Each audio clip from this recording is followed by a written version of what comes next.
Interlúdio.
Os rapazes estão a chegar.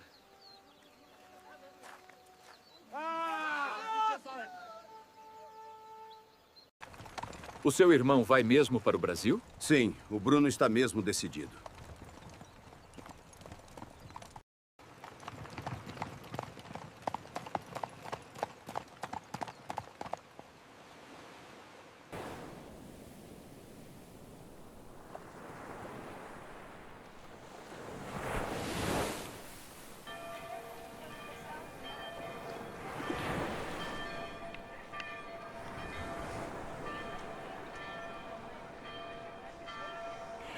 Ali vivia um senhor de nome Pascoal Rezende, senhor de posses, de bens, de terras, e que tinha um filho que se chamava Bruno.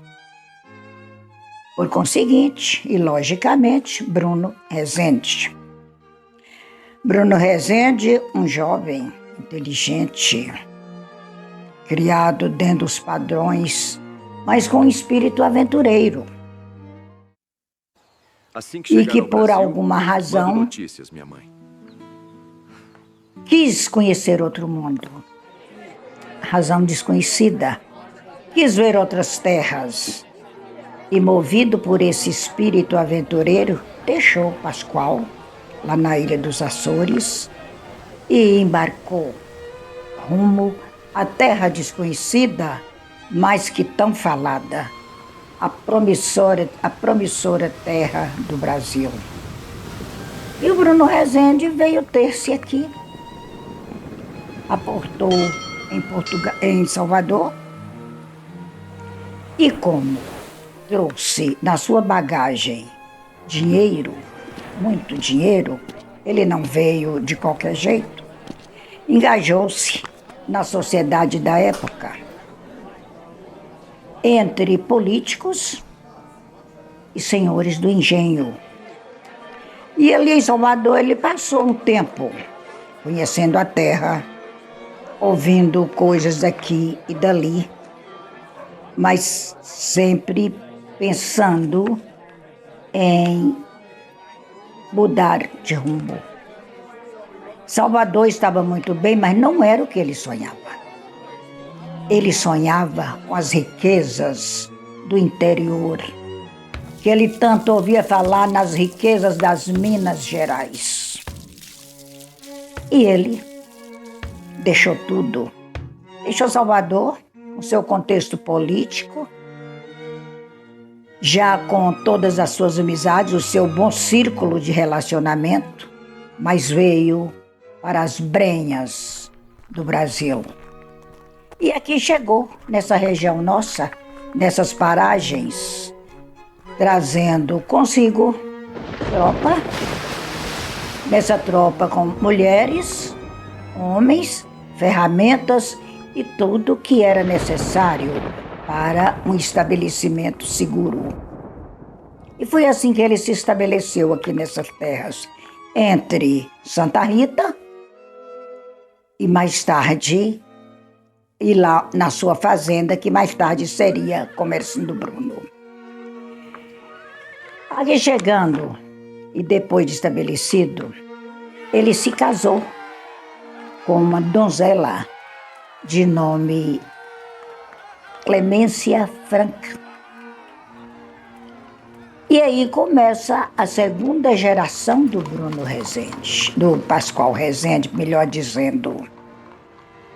Dessa união de Bruno com Clemência, nasceram 11 filhos, sendo 10 mulheres e um homem único, varão único, com a grave responsabilidade de perpetuar o sobrenome Rezende.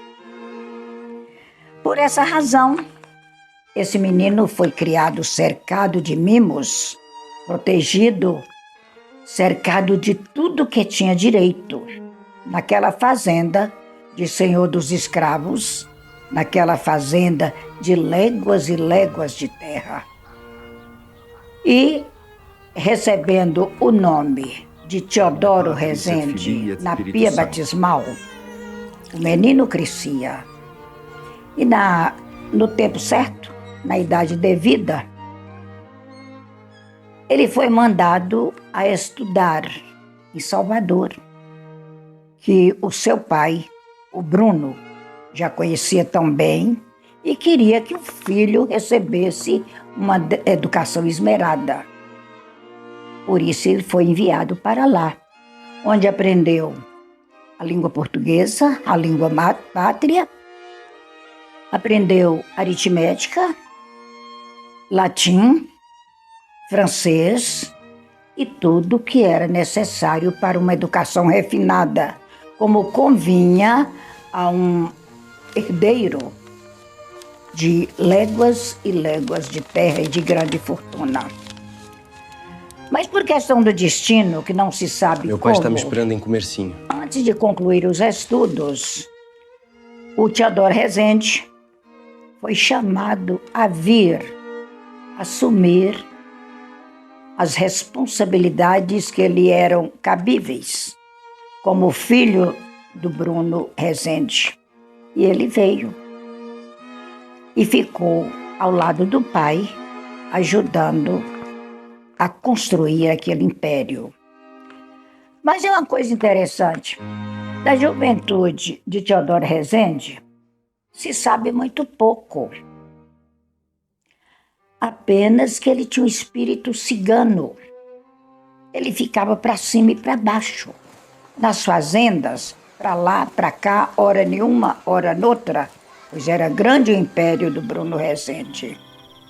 E foi numa dessas andanças, já velho, para os padrões da época, 28 anos, que ele, ao passar por Itinga, viu lá numa determinada roça, uma menina bonita, simples, corada, bem bonita mesmo, mas típica menina da roça, na sua singeleza, a descascar mandioca para preparar a farinha.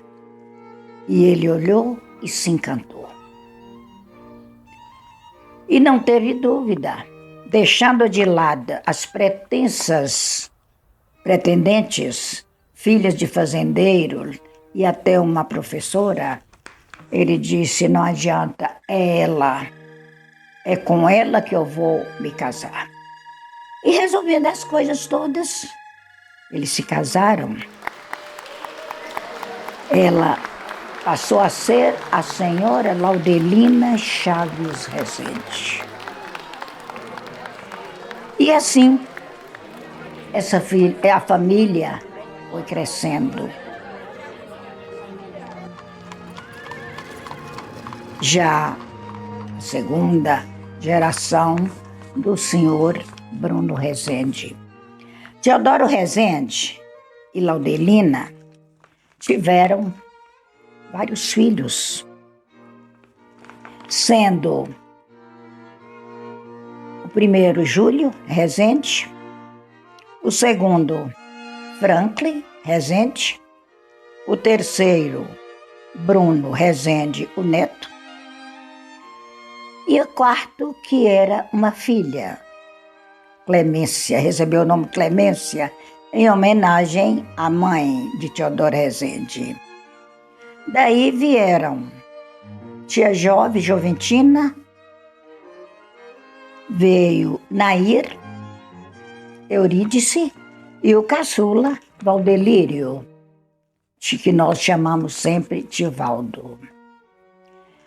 A família se formou. Mas antes dessa família se formar, o Teodoro Rezende, nosso avô, vovô Teodoro, não se acomodou, não. Ele não quietava, não. Ele vivia para cima e para baixo. E foi nessas andanças que ele veio aportar em Taubim, em São Roque, hoje Taubim, vindo de Xionha, trazendo na canoa os seus bens, o seu comércio ambulante, porque é assim que ele vivia, para cima e para baixo, com a pequena família ainda, mas sem parar.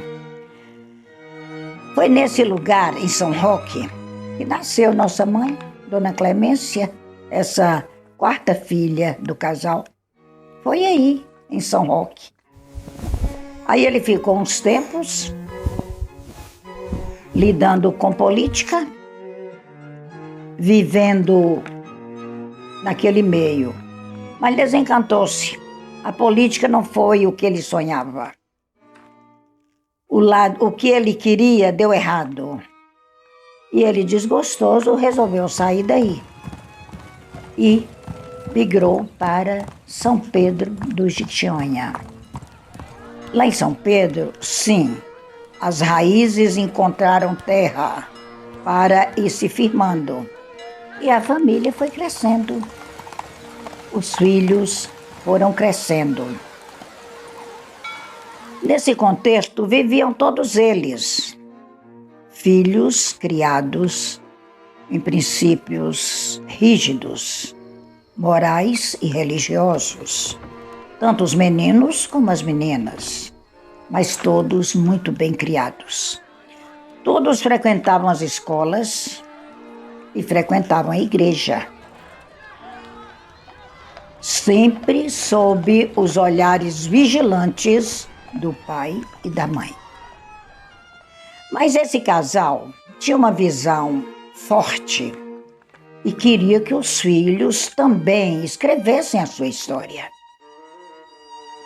E assim as meninas, Clemência e Joventina, tia Jove, foram matriculadas na escola de música, que tinha sido fundada por um padre, um jovem padre emiliano, que chegou para ser o vigário local.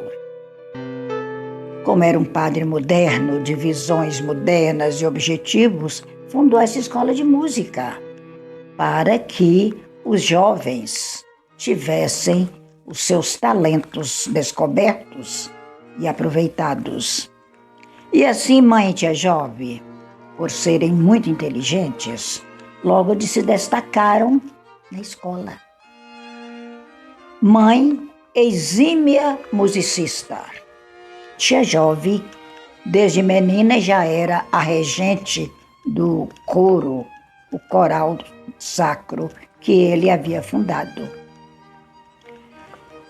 Era um destaque mesmo na escola. E eles cresciam, esses jovens com seus ideais.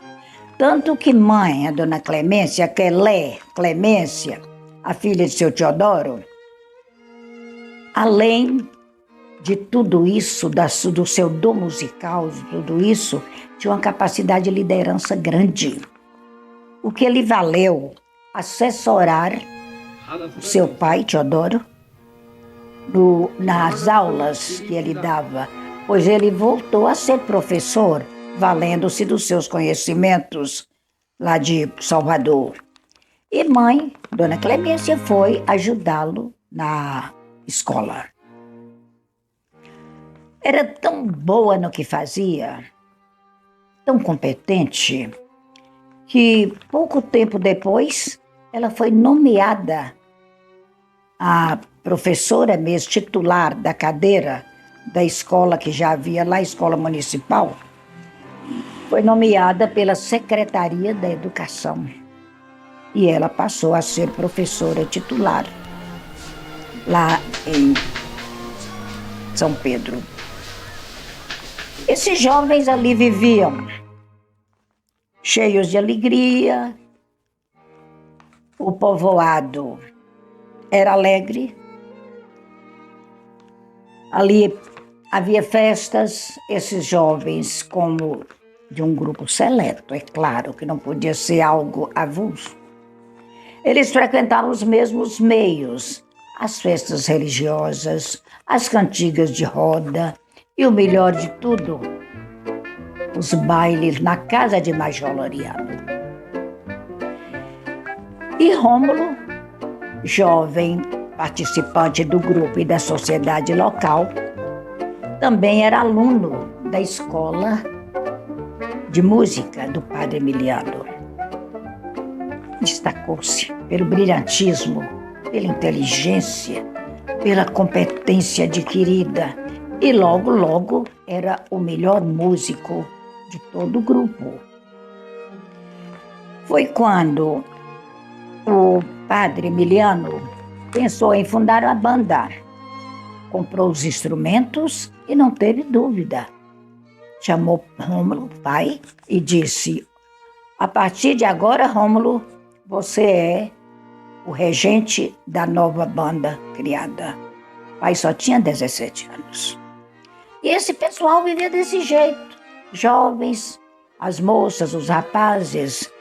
E como frequentavam o mesmo meio e viviam sempre com os mesmos ideais, não tardou para que mãe e pai, Rômulo e Quelé, se envolvessem emocionalmente.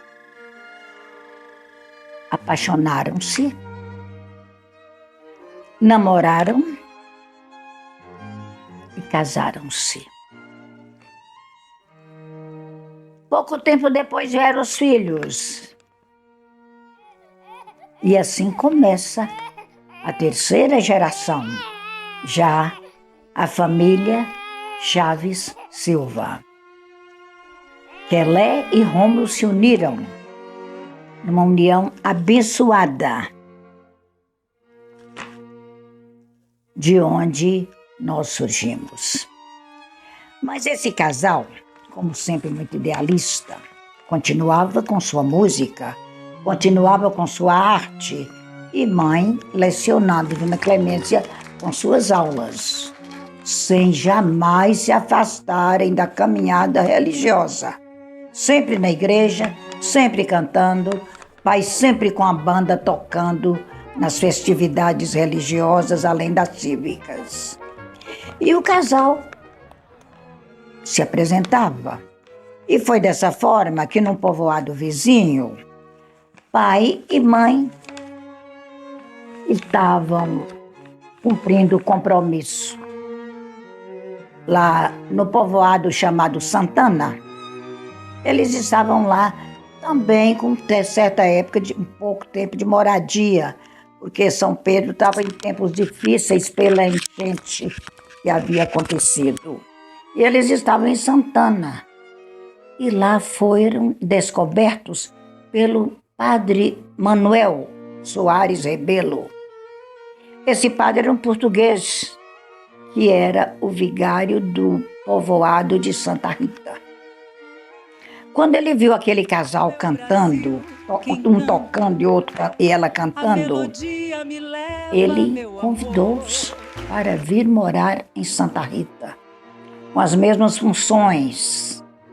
Ele reger a banda, organizar e reger a banda, e ela cantar e preparar jovens para cantar na igreja. Foi assim, depois de pensar, avaliar, medir consequências, pai e mãe resolveram aceitar o convite. E na época certa, combinaram com o padre, que na data prevista mandou uma cavalhada. E assim, precisamente em 4 de setembro de 1927, na parte da manhã, ao terminar a missa das 9, pai estava chegando aqui nas terras de Santa Rita, trazendo já 2 filhos, os primeiros, Valquíria e Wellington. Muito moderna, Dona Clemência numa montaria americana, que mãe era moderna. Mãe vivia à frente dela anos e anos. E aqui chegaram, estabeleceram-se e assumiram suas responsabilidades. O povoado aqui era ainda atrasado. Não tinha independência política. Era um povoado, mas muito alegre, que promovia festas, buscava uma vida condizente com o progresso que já se apresentava e com homens envolvidos na política em busca de novos horizontes para o crescimento do povoado. E nesse contexto, mãe e pai se enquadraram.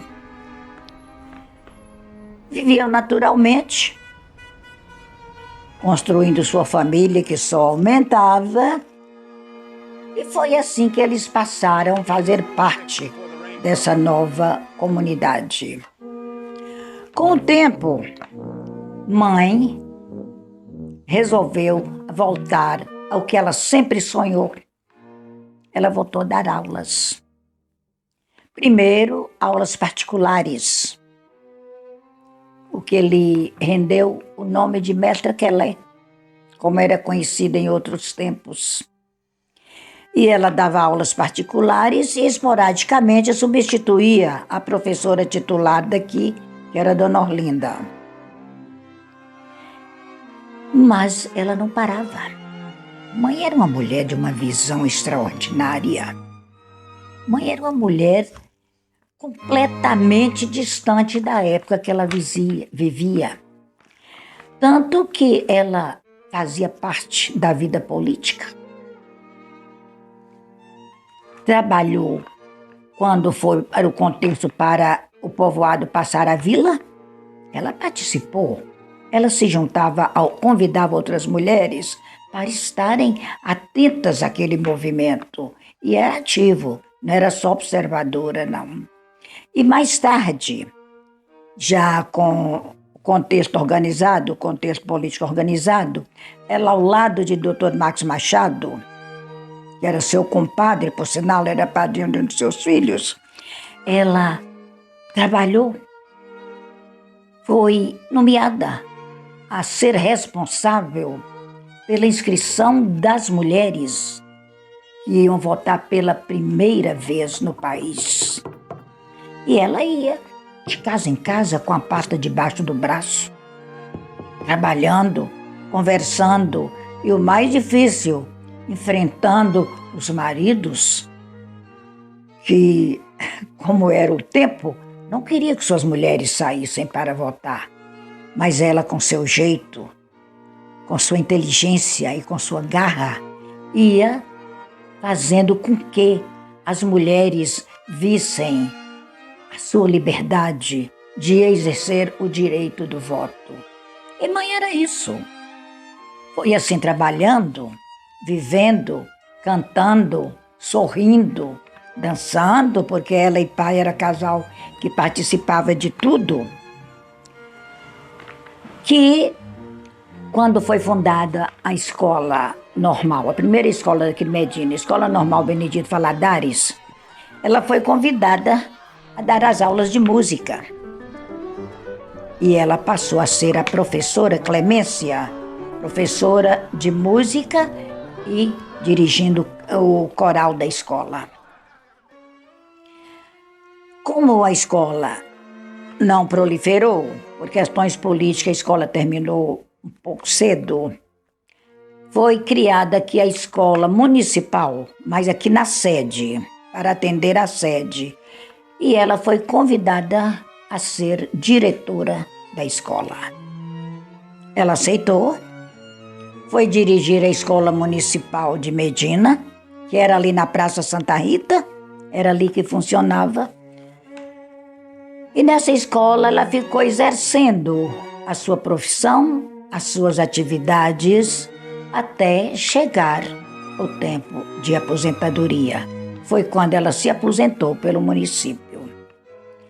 Essa história nossa de mãe, com tudo que ela nos deixou, esse legado maravilhoso, essa lição de vida, de garra, de alegria e de talento também. E a família crescia.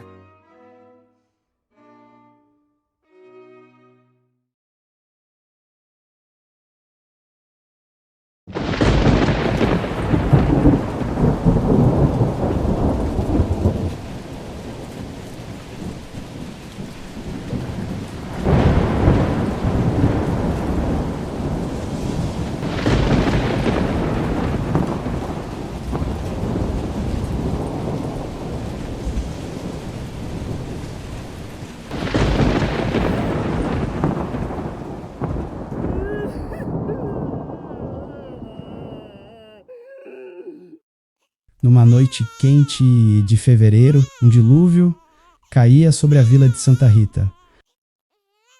Foi naquela noite que vim ao mundo.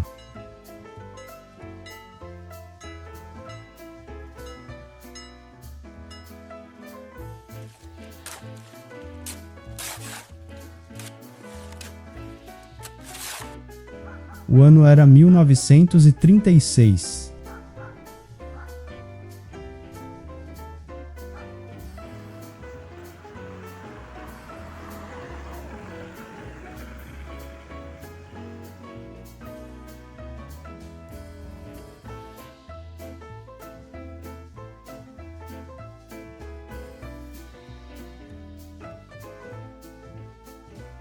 Eu era uma criança inteligente e um tanto quanto levado.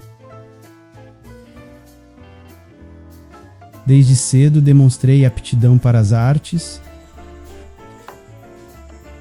Fabricava santinhos com barro, que faziam um grande sucesso entre as beatas, que levavam para o Padre Benzier e usavam em seus altares. Meu melhor amigo era Danilo. Ele era um pouco mais velho que eu, e era uma espécie de espelho para mim. Estava sempre em sua companhia.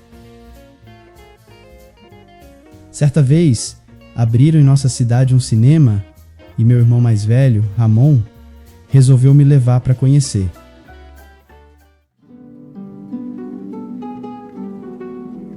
Estava em cartaz o musical do grande artista, Rago. Lembro como se fosse hoje, ele interpretando o Chorinho, o mentiroso.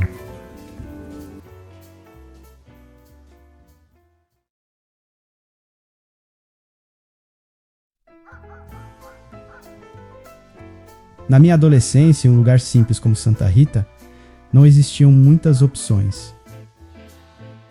E meu maior temor era que mãe me colocasse numa escola de alfaiataria, já que meu irmão Romário era alfaiate.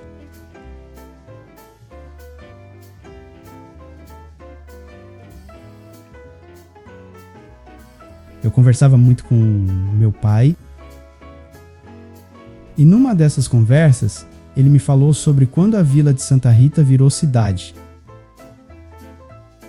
Precisamente no ano de 1938. Naquela época, um médico oriundo da Bahia, Santa Dr. Rita, Max Machado, fé em Deus, pediu você para vai meu virar pai que fizesse um hino para a cidade, mas não se esquecesse de mencionar Benedito Valadares, o então governador do estado. Pois este via com bons olhos a fundação de mais um município e Dr. Max almejava a futura prefeitura. Foi então que meu pai compôs o hino à Medina. E em 17 de dezembro de 1938, o governador Benedito Valadares assinou o decreto estadual, que criava o município de Medina.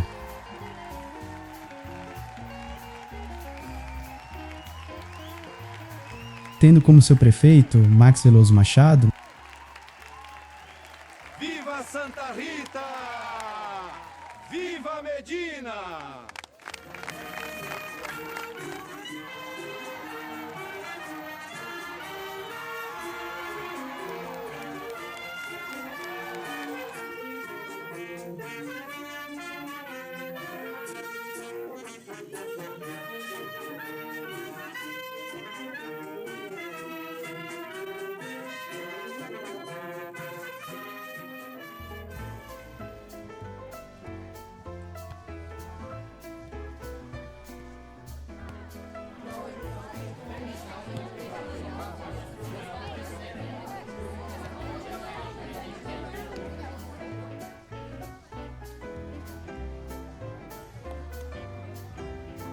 meu pai me contava muitas histórias sobre sua infância em São Pedro.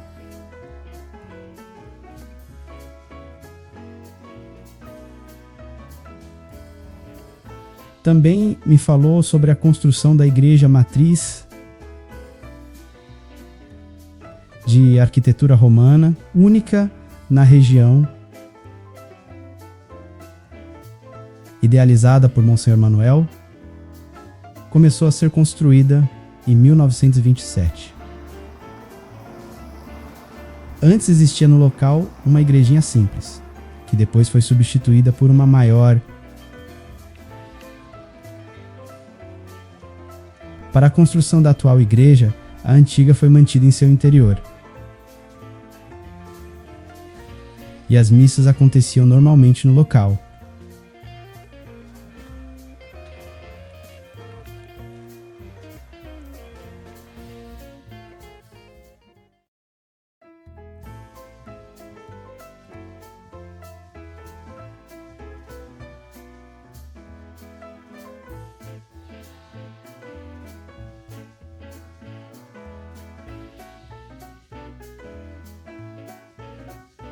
Meu irmão Ramon trabalhava nos Correios e, atendendo a um pedido de meu pai, fez aos seus superiores em Diamantina uma solicitação para que eu fosse contratado.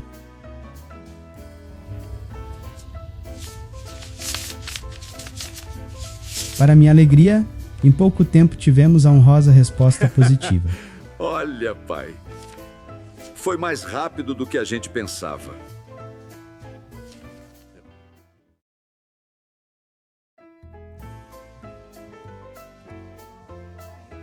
Não foi fácil deixar minha cidade, e principalmente minha família.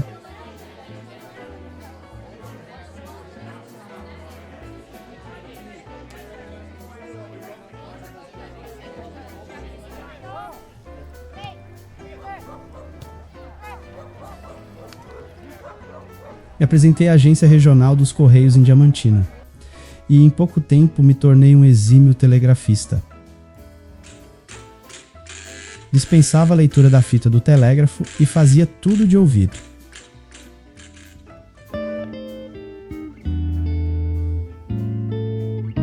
Ali começava a minha vida adulta e o início dos melhores anos de minha vida.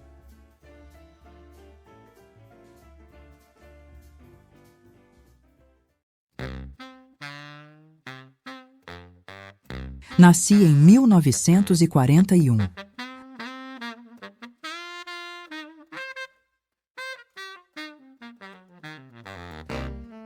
filha, você sempre me surpreende com sua inteligência.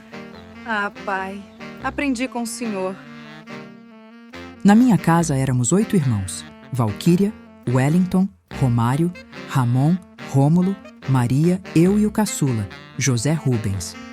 Cada um com suas peculiaridades. Valquíria, a quem chamávamos carinhosamente de Kikita, era mais que uma irmã. Era o braço direito de mãe e, para nós, uma mãezona.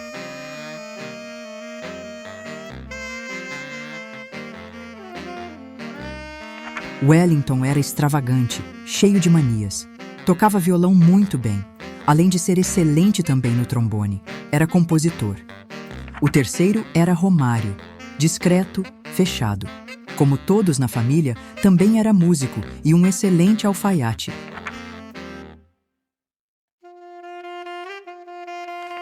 Depois tinha Ramon. Este puxou meu avô Teodoro. Tinha um jeito aristocrático, elegante. Era aquele irmão conselheiro, companheiro nos momentos difíceis, sempre pronto para ouvir.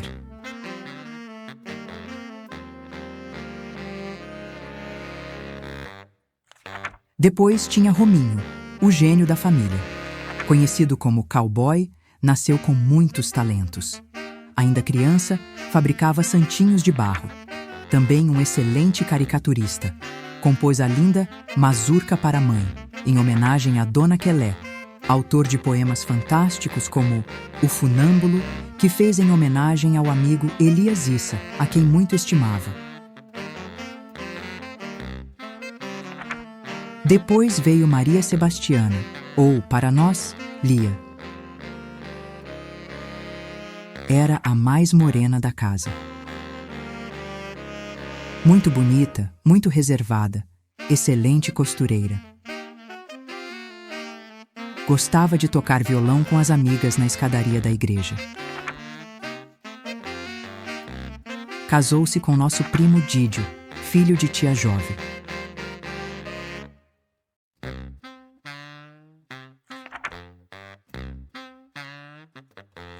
Depois de mim veio José Rubens, Rubim, a quem meu pai chamava carinhosamente de meu pinto pelado. Adorava jogar futebol. Embalava as noites boêmias de Medina com seu violão e sua excelente voz. Também tive outros 2 irmãos, que vieram depois de Ramon, porém, estes morreram ainda bebês: Geraldo Romeu e Maria de Fátima. Naquela época, o mundo vivia os horrores da Segunda Guerra, e, embora criança, lembro-me de Wellington partindo para engrossar as fileiras no campo de batalha. Felizmente, a guerra acabou em 45, às vésperas de meu irmão embarcar para a Itália. Estou pronto para servir meu país, com coragem e determinação, honrando nossa bandeira em cada batalha que virá. Sobre mim, o que posso dizer é que sou uma mistura. Uma mistura de seu Rômulo e Dona Quelé. Professora como mãe, loira de olhos claros como pai. Também trago no sangue a herança musical.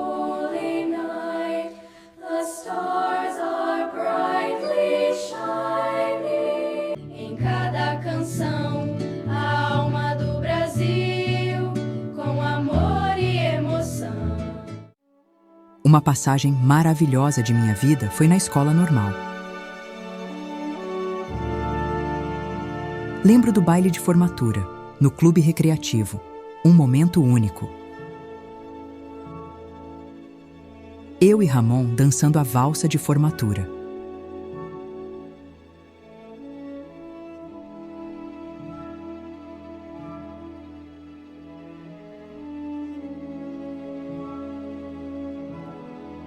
E assim foram aqueles tempos. Nasci em 1938. Neste ano, ao lado de Dr. Max Machado, meu pai trabalhava arduamente pela emancipação da vila de Santa Rita, atual Medina. Minha infância foi muito feliz. Minha casa era uma casa alegre e todos tinham uma vocação para a música. Vamos cantar juntos, que alegria! A música nos une. Éramos 8 irmãos e cada um tocava um instrumento. A cidade era simples, cercada por verdes colinas, acolhia a todos com hospitalidade. Lembro-me das brincadeiras na rua, onde com os pés descalços, Rominho, Dila e eu brincávamos de China. Naquela época, não existia luz elétrica em Medina, e a cidade era iluminada por postes com lampiões a carbureto. Lembro-me de um senhor Jerônimo, que ao cair da noite vinha com uma escada de madeira, de poste em poste, acendendo um por um dos lampiões.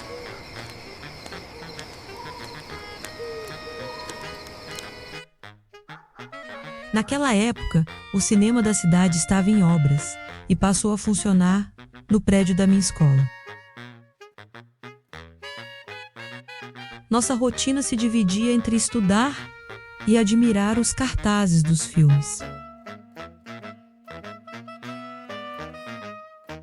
Suspirávamos por Clark Gable.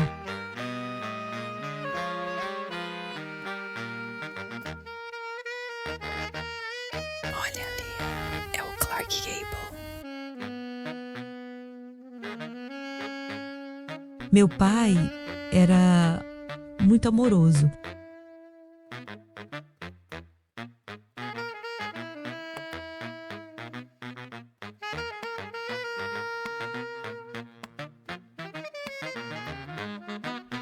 Lembro que sempre que chegava da rua, trazia consigo um saquinho de pipocas doces para mim. E minha mãe se dividia entre os afazeres da escola, o trabalho como professora, a igreja e o lar. Era uma época feliz.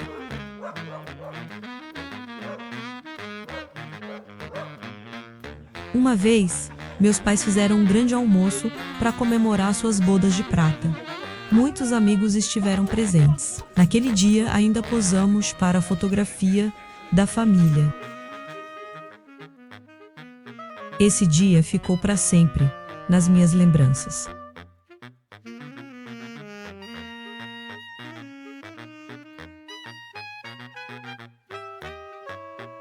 Eu acho que ele tá gostando de você. De mim? Por quê? Ele vive te olhando. Dila e eu éramos muito unidas. Fazíamos quase tudo juntas. Eu fazia aulas de costura com uma modista, Dona Maria de Floriano. Lembro das minhas amigas Cecília, Nete e Zandira, porque andávamos sempre juntas. Após as aulas de costura, íamos para a escadaria da igreja, onde eu tocava violão e a gente se divertia muito enquanto admirávamos o belo e alaranjado pôr do sol. Como pode o peixe vivo viver fora da água fria?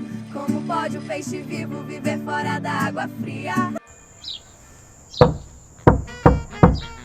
Certa vez, recebemos a visita de meu tio Bruno Rezende, Que surpresa boa! irmão de minha mãe. Ele estava na cidade para promover as festividades do povoado de Santana, onde morava e era o festeiro.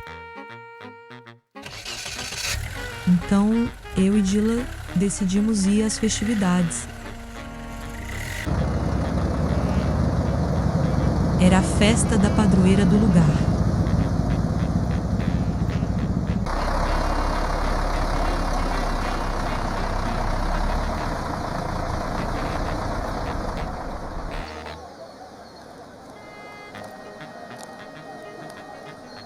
Nos hospedamos na casa de meu tio Valdo, que era irmão de minha mãe, e minha tia Cristina. Eles foram muito amáveis com a gente.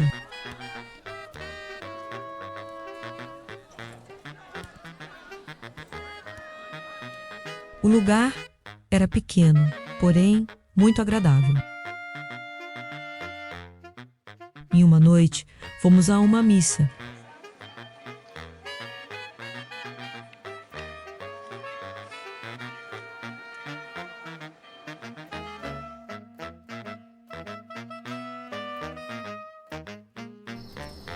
Seguida por uma procissão.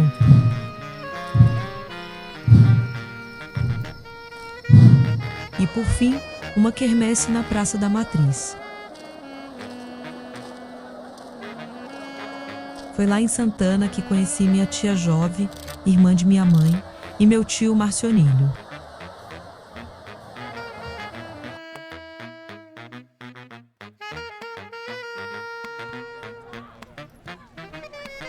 Desde o começo, gostei muito dela, uma pessoa amável e generosa. Esta é a notícia do Brasil. Meu tio, embora de natureza simples, era um intelectual e tinha uma grande coleção de livros, obras de Victor Hugo e outros grandes escritores. Vem, vamos dançar. Numa daquelas tardes de festividades, em meio às pessoas na quermesse, avistei um jovem que chamou minha atenção. De olhos verdes, vestido elegantemente, com um terno escuro bem alinhado e um chapéu levemente curvado para o lado. Logo fui informada que se tratava de meu primo Didio, filho de minha tia Jove, e com quem iniciei um breve romance de férias. Didio era alegre, gostava de tocar violão e se divertir com os amigos.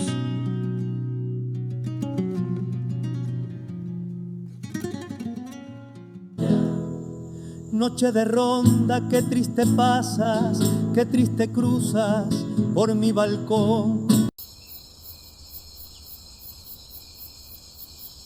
De volta a Medina, dedicava-me às aulas de costura e seguia minha vida, como qualquer adolescente da época. Sanctus, Sanctus, Sanctus, Dominus Deus Sabaoth, pleni sunt caeli et terra gloria tua.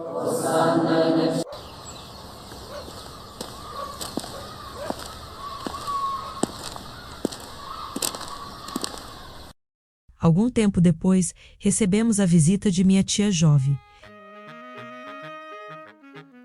que há mais de 20 anos não encontrava minha mãe.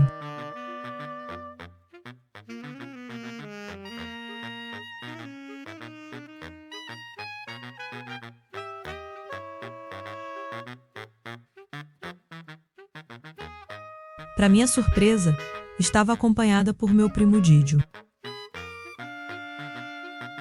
Foi um momento de muita alegria para todos.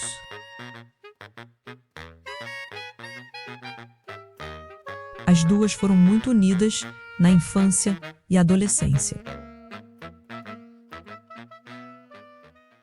Tio Rômulo, eu gostaria de pedir a bênção do senhor para namorar minha prima, Lia.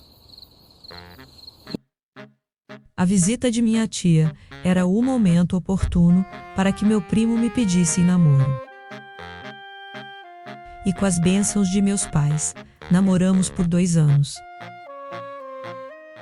Meu amor, esta canção é pra você. Neste período, aproveitei para costurar o vestido que usaria no casamento. Um belo vestido verde de seda. Nos casamos em uma cerimônia simples, mas muito marcante. E lá em Santana, começamos nossa vida juntos.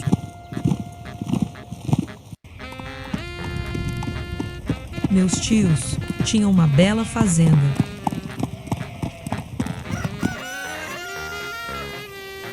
E foi ali, em meio àquela paisagem bucólica, que nasceu nosso primeiro filho. Didio Soares, filho.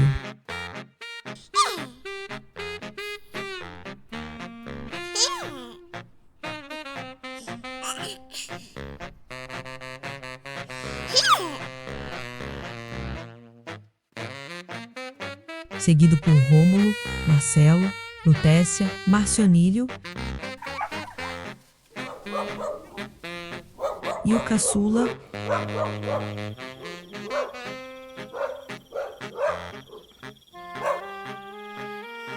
Gutenberg Chaves Soares.